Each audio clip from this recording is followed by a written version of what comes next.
Hey everyone, welcome to 2 Minutes Tuesday with Bala. This week we are going to look into Application Gateway health probes. Let's get started. So once you navigate into your Application Gateway, moving on to the settings, and you would look at the health probes. Health probes are specifically used for your backend settings to check whether the health of the backend is good, or if there is something wrong, then automatically the load balancer will redirect the traffic. That's the main purpose of the health probes. So if you go into any backend settings, you can see there is a custom probe. As soon as I hit yes, it's going to complain there are no HTTP probes available. Create a new one before you do that. So let's go do that.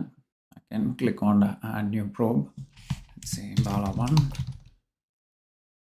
I can do Balaone, giving the root path here. And then interval is 30 seconds. So every 30 seconds it's going to check, and it will check for a timeout of 30 seconds. So if the site doesn't respond in 30 seconds, then it will consider as unhealthy. And the threshold is the number of times it will check.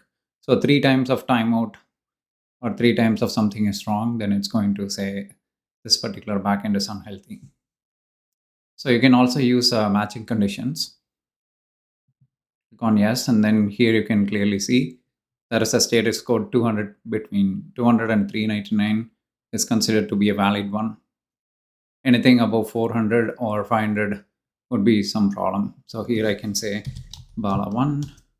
So basically this response body is, whenever a response is coming back, it will look for this particular string, and if it is available, it will consider as a valid one. So in the back end here also you can directly choose.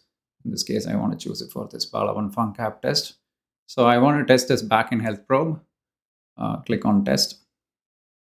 So here clearly you can see the body of the backend response did not contain, because my site might not have that text.